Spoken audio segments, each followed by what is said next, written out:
Selamat petang, salam sejahtera. Terima kasih karena bersama dengan saya di Nazilin Unity Channel. Saudara, kita ucapkan tahniah, sabas, dan terima kasih kepada Datuk Seri Anwar Ibrahim atas kejayaan beliau membawa Malaysia semakin dihormati di mata dunia. Kali ini, lawatan kedua Perdana Menteri ke China dijangka bawa satu lagi pelaburan sampingan.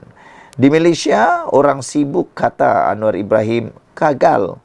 Tapi sebenarnya di luar negara maupun dalam Malaysia sendiri, Anwar Ibrahim sebenarnya telah berjaya dalam banyak perkara. Tetapi biasalah, akan ada orang yang akan cuba mahu menjatuhkan Datuk Seri Anwar Ibrahim.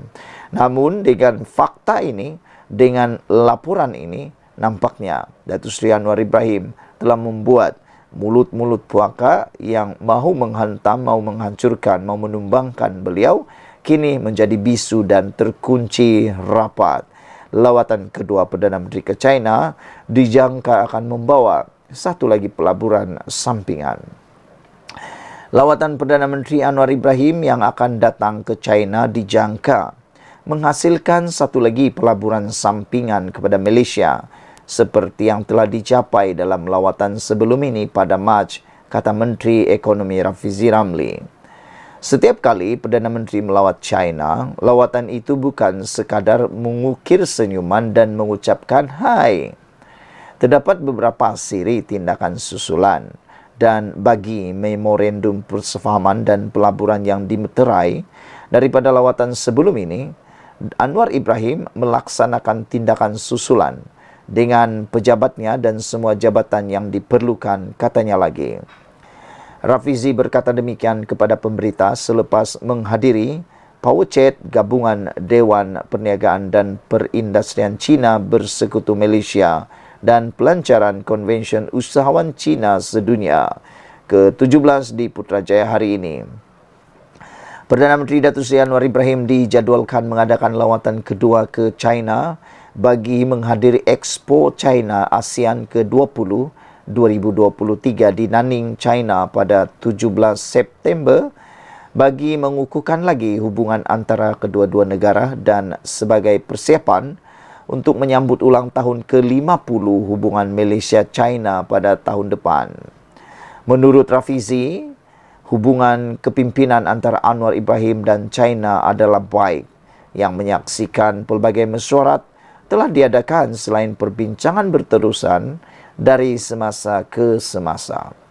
Hubungan sedemikian bukan sahaja memperkukuh kerjasama antara kerajaan, malah memudahkan lebih banyak pelaburan dan pelaburan rentas sempadan antara Syarikat Malaysia dan China, katanya lagi. Saudara-saudara sekalian, dengan adanya laporan seperti ini, maka kita dapat sahkan Anwar Ibrahim mengembalikan semula keyakinan luar negara terhadap Malaysia. Selain daripada itu, negara kita juga kini kembali dihormati di persada dunia, sehingga kepercayaan para pelabur kini mula meningkat semula. Untuk menghasilkan itu, banyak pengorbanan telah dilakukan oleh Datuk Seri Anwar Ibrahim. Dan menurut sumber, kita dapati Datuk Seri Anwar Ibrahim benar-benar amat dikagumi oleh para pelabur di luar negara, sehingga Datuk Seri Anwar Ibrahim dah berjaya mendapat jumlah pelaburan yang tak pernah kita sangka sebelum ini boleh mampu diperoleh oleh Malaysia. Sekian dulu untuk kali ini. Jangan lupa tinggalkan komen anda, tekan butang subscribe. Kita jumpa lagi. Bye-bye. Selamat petang, salam sejahtera. Terima kasih kerana bersama dengan saya di Nazilin Unity Channel. Persoalan besar untuk Hadi Awang, di mana kitab Hadi ketika bekas timbalan Presiden PAS diberi DNAA. Kenyataan Presiden PAS Tan Sri Abdul Hadi Awang semalam bahawa DNAA dilepaskan tanpa dibebaskan tiada dalam hukum Islam adalah tidak berasas, kerana DNAA adalah prosedur yang wajib di mana-mana sistem kehakiman dan undang-undang termasuk syariah. Jika benar DNAA tiada dalam hukum Islam, kenapa beliau tidak menasihati bekas timbalan Presiden PAS, Datuk Nasaruddin Mat Isa, untuk tidak menerima perintah DNAA pada 4 November 2020 ke atas 16 pertuduhan pecah amanah? Mungkinkah ketika itu kitab Ustadz Hadi dalam isu ini masih belum wujud? Terdapat satu riwayat di mana Rasulullah mengarahkan seorang wanita yang mengaku berzina untuk pulang ke rumah kerana tiada bukti. Sehinggalah wanita itu bersalin dan sempurna menyusukan anaknya. Barulah dihukum atas pengakuannya. Bukankah keadaan itu sama dengan DNA? Kerana dalam konteks ini, pendakwa raya menarik balik pertuduhan apabila dipertimbangkan antara lain ketidakcukupan bukti atau perlu siasatan lanjut.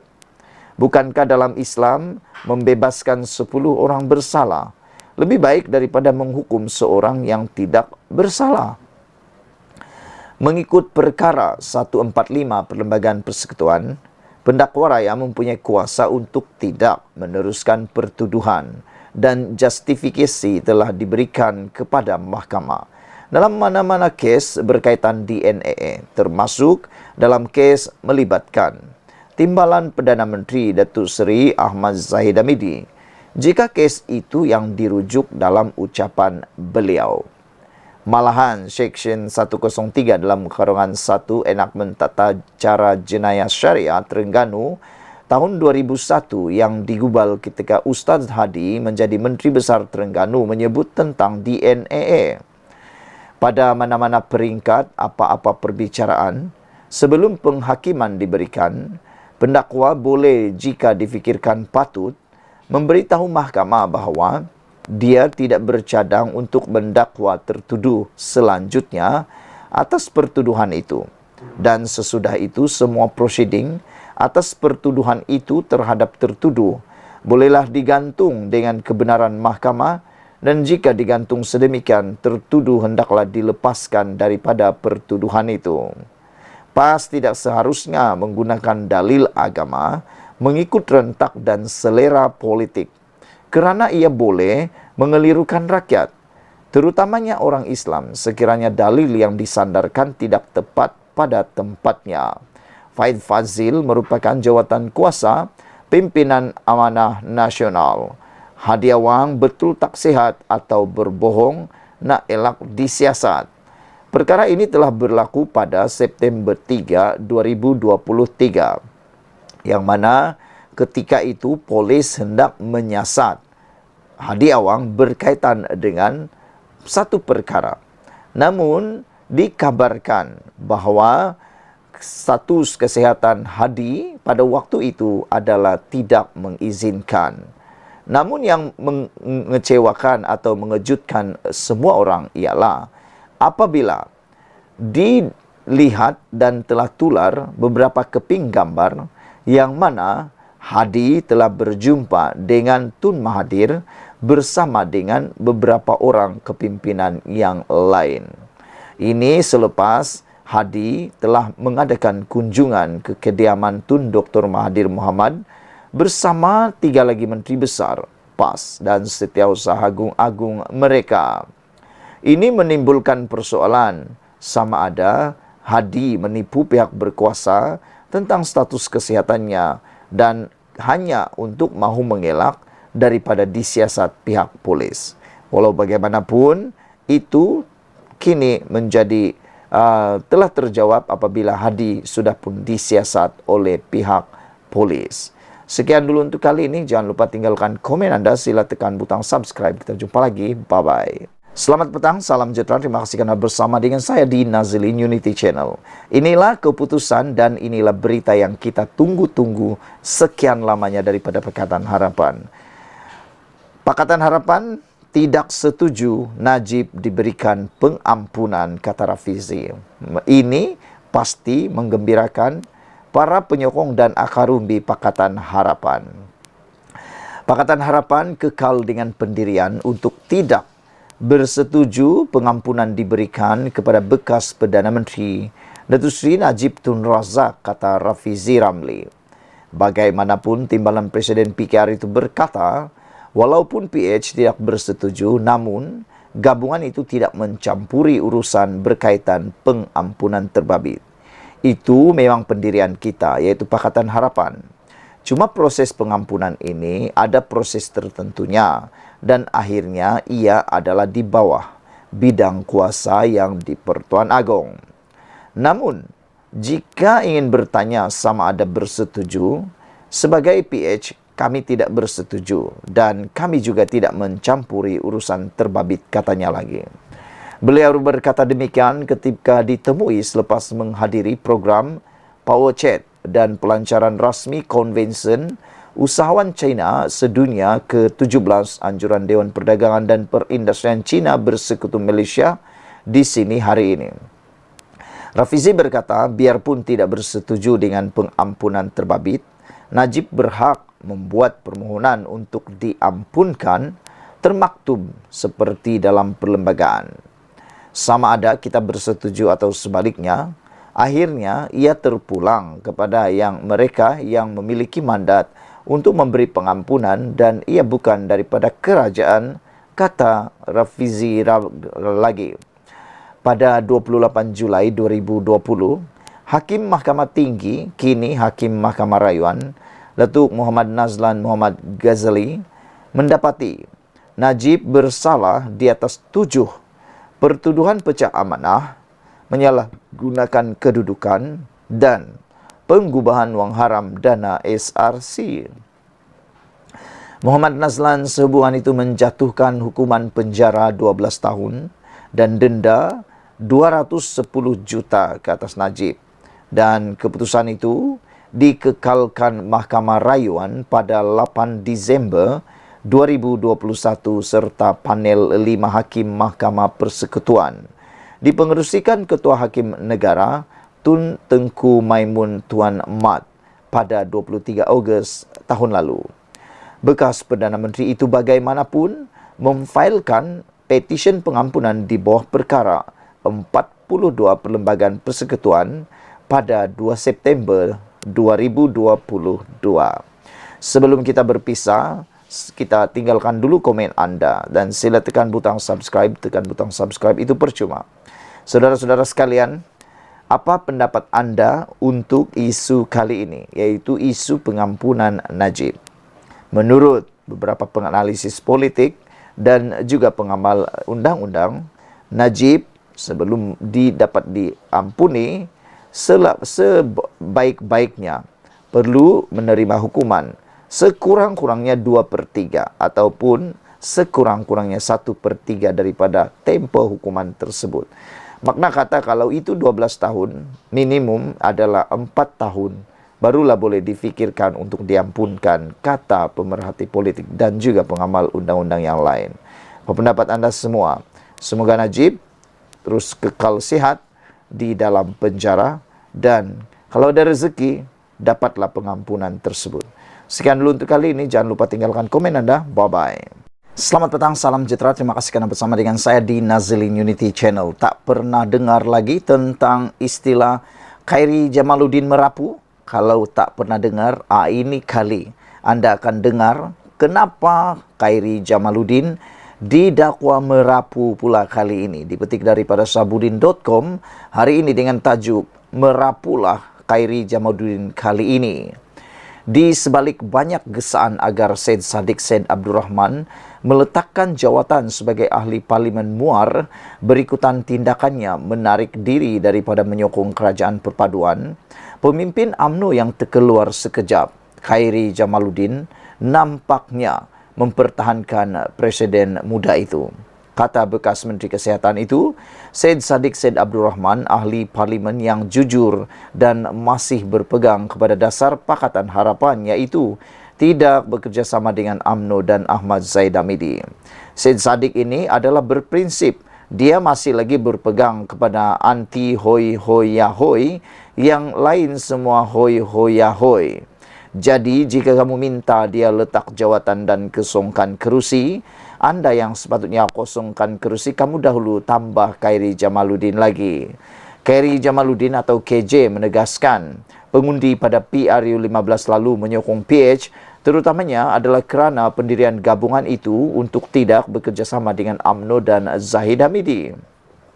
Sambil mengatakan tidak perlu untuk Syed Saddiq Abdul Rahman meletakkan jawatannya, KJ sebaliknya berkata, pemimpin-pemimpin PH yang sepatutnya mendapatkan mandat baru daripada rakyat kerana melanggar janji mereka sendiri.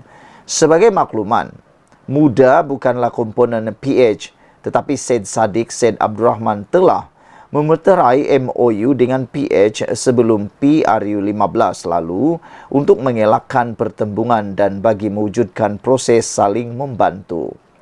Disebabkan adanya MOU tersebut yang disertai dengan PH tidak meletakkan calonnya, itulah yang menyumbang kepada kemenangan Syed Saddiq di Muar. Jika Syed Saddiq bertanding atas tiket muda dan PH juga meletakkan calon, nasibnya di Muar pasti tidak jauh berbeza, maafkan saya. Nasib Syed Saddiq Syed Abdul Rahman pasti tidak jauh berbeza dengan Pejuang dan GTA yang hilang deposit di semua kawasan yang mereka tandingi. Dengan itu, ikut logik akal apabila Syed Saddiq tidak lagi menyokong kerajaan perpaduan yang ditunjangi Pakatan Harapan, menggesanya meletak jawatan adalah sesuatu yang wajar dan munasabah. Setidak-tidak bolehlah sama-sama kita lihat sama ada Syed Saddiq masih boleh menang atau tidak di Muar dengan tiket mudanya itu. Dalam konteks PH bekerjasama dengan UMNO selepas PRU 15, ia bukanlah bermakna prinsip dan janji pilihan raya telah dilanggari. Semua orang faham keputusan PRU 15 lalu telah menyaksikan tiada mana-mana parti beroleh majoriti untuk membentuk kerajaan sendiri. Atau kemelut itu dan atas kemelut itu untuk mewujudkan kestabilan politik yang di Pertuan Agong lalu menitahkan agar dibentuk sebuah kerajaan perpaduan. Dalam proses mendapatkan persetujuan ke arah itu, Muhyiddin Yassin yang mewakili PN awal-awal lagi selepas menghadap Agong telah membuat pendirian menolak untuk berada dalam kerajaan perpaduan. Setelah PN menolak, apalagi pilihan raya yang ada buat PH yang memiliki, apalagi pilihan yang ada buat PH yang memiliki 82 kerusi parlimen ketika itu. Apakah mahu dibiarkan negara tidak berkerajaan dan kemulut politik berperanjangan? Cuba ketika itu Muhyiddin mengatakan sedia bekerjasama dengan PH untuk membentuk kerajaan perpaduan demi mematuhi titah agung dan bagi mewujudkan kestabilan politik dalam negara. Apakah kerjasama PH dan UMNO masih wujud? Takkan benda simpel macam ini pun KJ masih tak boleh faham sampai sekarang. Lagipun, kalau Syed Saddiq seorang yang berprinsip dan memang menolak kerjasama PH dengan UMNO sejak awal lagi, kenapa sebelum ini beliau memberi sokongan? Merapulah KJ kali ini, kata Sabudin, Husin.com, 14 September 2023. Sekian dulu untuk kali ini. Jangan lupa tinggalkan komen Anda, tekan butang subscribe. Kita jumpa lagi. Bye-bye. Selamat malam, salam sejahtera. Terima kasih kerana bersama dengan saya di Nazilin Unity Channel. Saudara-saudara sekalian, ini satu lagi pendedahan dipetik daripada Malaysia kini yang mengejutkan kita semua.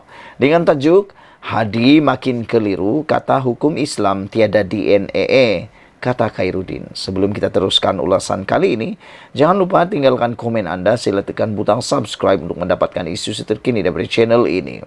Hari ini kita dikejutkan dengan kenyataan daripada Khairuddin apabila beliau kata Hadi makin keliru. Apabila beliau kata tiada dalam hukum Islam tiada DNA. Presiden PAS Abdul Hadi Awang ditegur kerana mengatakan di dalam Islam tidak ada hukum pelepasan tanpa pembebasan daripada pertuduhan.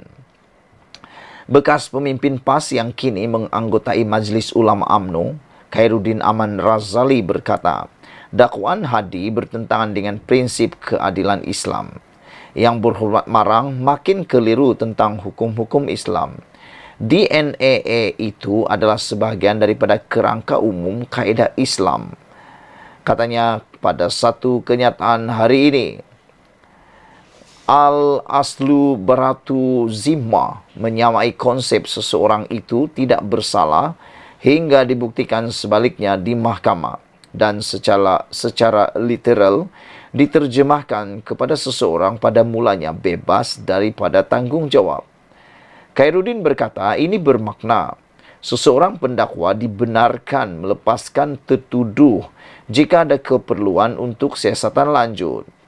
Abdul Hadi telah membuat kenyataan mengenai tiada hukum DNAA dalam Islam di dunia rakyat Dewan Rakyat hari ini. Dia memetik kisah bagaimana pemerintah Uthmaniyah Sultan Muhammad Al-Fateh yang juga dikenali sebagai Muhammad Penakluk telah didapati bersalah kerana tersilap memotong tangan seorang arkitek bukan Islam. Bagaimanapun arkitek bukan Islam itu memilih pampasan seumur hidup dan bukannya meminta supaya tangan pemerintah dipotong juga sebagai hukuman balasan. Menurut Hadi, kisah ini menunjukkan kuasa untuk mengampun, menuntut tindakan samarata atau menerima pampasan adalah mengikut budi bicara pengadu. Dalam Islam tak ada dilepaskan tanpa dibebaskan DNAA. Mesti dikenakan hukuman, kata Hadi pada sesi perbahasan kajian separuh penggal KSP Rancangan Malaysia ke-12 RMK-12. Hadi berkemungkinan besar mengulas kes timbalan Perdana Menteri Ahmad Zahid Hamid yang dilepas tanpa dibebaskan DNAA daripada pertuduhan di mahkamah. Ini berikutan pendakwa raya menarik balik pertuduhan rasuah terhadapnya dalam kes Yayasan Akal Budi. Pendakwa raya telah memetik keperluan untuk siasatan lanjut sebagai salah satu sebab pertuduhan itu ditarik balik. Khairuddin berkata kenyataan Hadi nampaknya menggalakkan rakyat berfikir bahawa sesiapa yang didakwa langsung telah dihukum bersalah. Ini kaedah yang sangat salah, bercanggah dengan Islam, katanya lagi. Saudara-saudara sekalian, saya bersetuju dengan apa yang dikatakan oleh Khairuddin Aman Razali apabila memang betul sesiapa yang didakwa di mahkamah belum tentu salah. Itu sebabnya perlukan mahkamah untuk menentukan sama ada orang itu betul atau salah. Tindakan membuat orang itu kelihatan sudah salah sebelum keputusan dibuat di mahkamah adalah tindakan yang tidak wajar. Kerana tidak adil untuk orang tersebut dicop sebagai bersalah, sedangkan belum tentu orang itu bersalah. Mungkin hanya difitnah, mungkin hanya kerana tuduhan-tuduhan palsu. Harus diingat, siapa-siapa pun boleh berlaku kepada dirinya didakwa di mahkamah. Dan pada waktu itulah dia pun mengharap untuk dia turut dibebaskan kerana mungkin anda berada di tempat yang benar. Apa perasaan anda kalau anda memang betul-betul tak salah tetapi didakwa secara salah atau didakwa kerana fitnah di mahkamah? Jadi apa terjadi? Pastinya itu juga akan anda nantikan untuk dibebaskan dan anda berharap anda dibebaskan. Bagaimana perasaan anda kalau anda pula dilakukan katanya anda bersalah tapi sebenarnya difitnah saja? Sekian dulu untuk kali ini. Jangan lupa tinggalkan komen anda. Sila tekan butang subscribe. Kita jumpa lagi. Bye-bye.